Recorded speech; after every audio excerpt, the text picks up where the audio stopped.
I can't help but notice the exhaustion gamers have had with open world games. And with good reason. What seemed like a great idea, with vast possibilities a decade ago, has become an eye-rolling, lazy way to cram more content into a game, with vastly less depth. The shallowness of open-world games is now prominent, but it doesn't have to be. We see some examples of how to make the format work well, but honestly, I think there is a better solution for the vast majority of projects. Before we get into what that solution might be, I want to look at how things changed. So let's start with the biggest offender.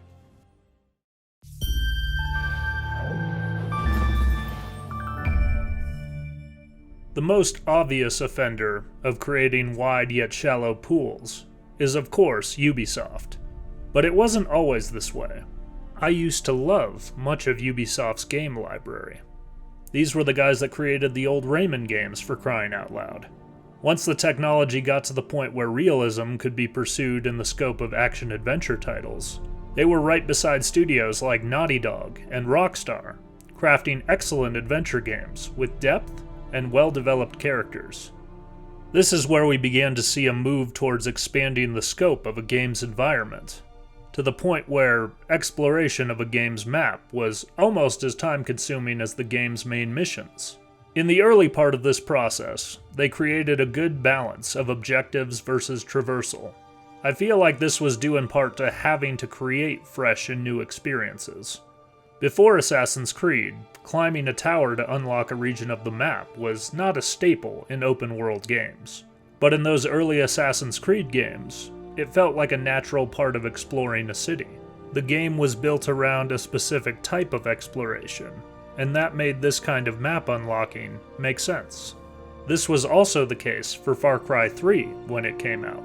The justification of there being radio towers scattered across an island landscape made sense with the setting and story. These games also established very clear reasons why the main character is in these locations and needs to explore them more thoroughly. Even going back and playing them now, exploration doesn't feel like a total chore. So, what went wrong? Well, Ubisoft took a more lackadaisical approach to establishing reasons for a character in-game to explore, but kept the same mechanics. Couple this together with creating maps that got monumentally larger in scale, you got a very aimless travel experience.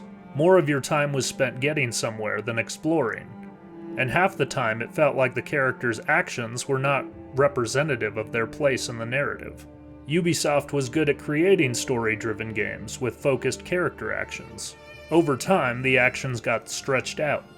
The filler content got repetitive, and the player was wasting their time unlocking the map. Ultimately, this was a failure of focus. When you're not giving 100% to the substance of a game's experience, you're filling it with filler, which leads to a game feeling like butter scraped over too much bread.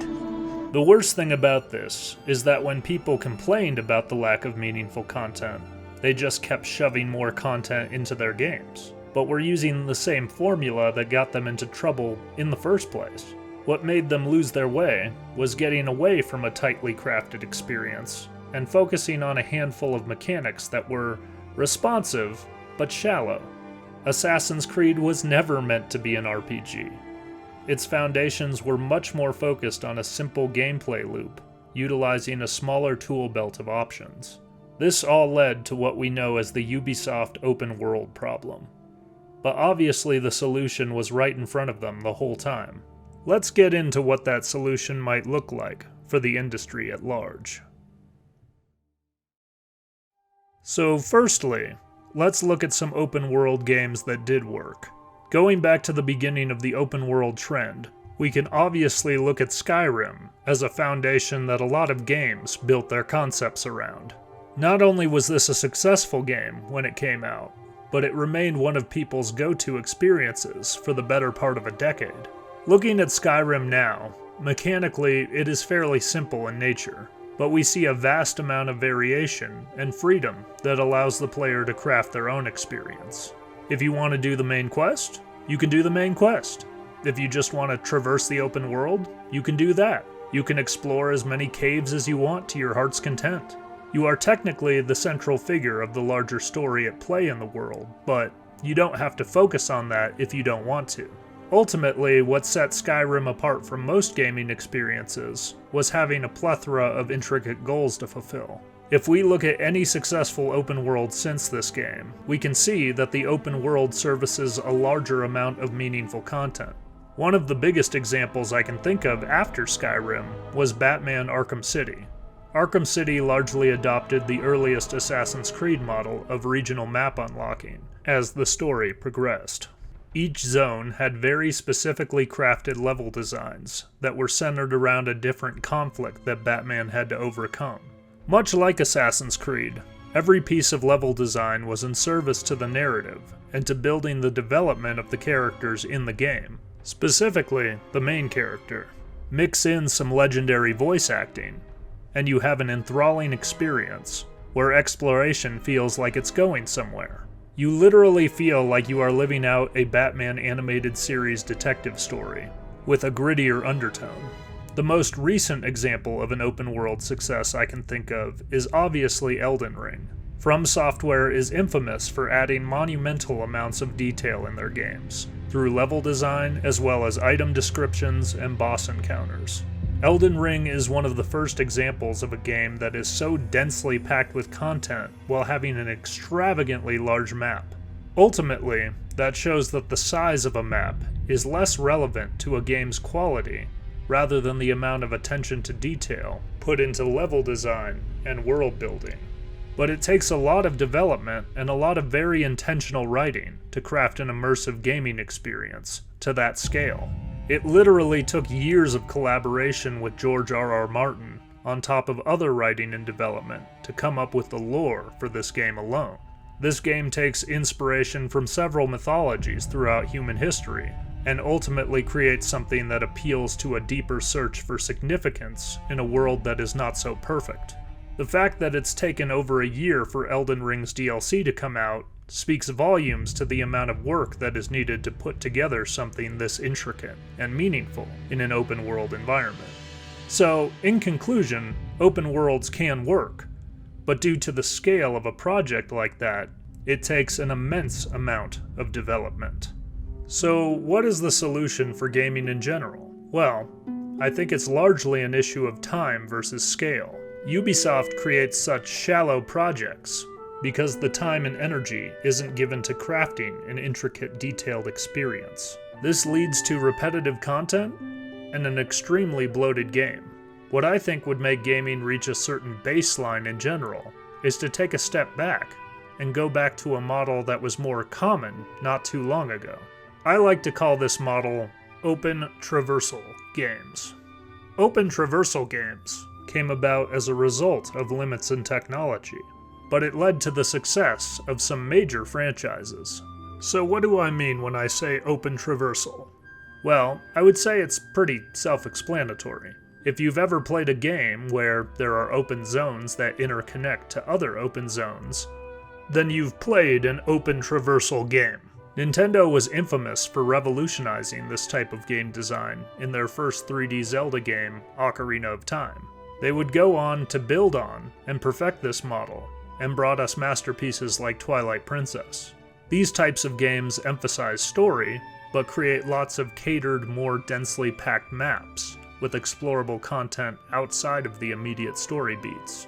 The interesting part about this type of philosophy is used in pretty much every successful 3D game that's come out over the last couple decades, minus some open world games that I've mentioned earlier. Having some variability in an otherwise linear experience has been the staple of franchises like Resident Evil, Metroid Prime, and even our favorite developer From Software's Dark Souls franchise. These types of games offer limited pathways forward that open up a larger map overall. These maps even have certain types of interconnective tissue that allow you to circle around to different areas and gain access to new places over time. There is plenty of freedom in where you can go, but there is generally more of an objective to follow overall to the game. We can see more of an adoption of this type of mentality in games that were generally more level-based in the past. like Mario's most recent 3D adventure, Odyssey. This type of model offers a certain freedom in exploration, but creates smaller spaces that make finding things more of a possibility. Ultimately, that's what makes a video game engaging, is receiving feedback that you are progressing in some way. The worst way to do this is with oversaturation of items with temporary value. One thing that Skyrim did that was genius was creating different skills to level up depending on how you were participating in the game. This was not something new to Skyrim. In fact, the same studio did this with Morrowind years ago. But ultimately, it was catering to an individual's choice to participate with the game, rather than having the game tell you what to do directly. Player freedom is not always how the design of a game is laid out, but the player always has a choice to keep playing your game. If you create an experience that's worth player engagement, then you ultimately don't have to create as many options for the player to interact with. I think the major backlash back in the day with linear games was that people wanted some variation in things that they could explore within those linear experiences. Not necessarily that linear experiences should go away. In my humble opinion, I think most game franchises should go back to this model of gaming. Not only does it create a more focused experience, but it also allows the player to be engaged in an experience that was crafted for them. If you look at remakes of games like the Resident Evil franchise or Dead Space, they have massive success. So at the end of the day, engagement does not equal open environments. It is directly correlated to the quality of exploration in your level design. The smaller the scale of the game, the easier it will be to develop that quality. If gamers have been paying for those type of experiences for this long, why would it be any different now?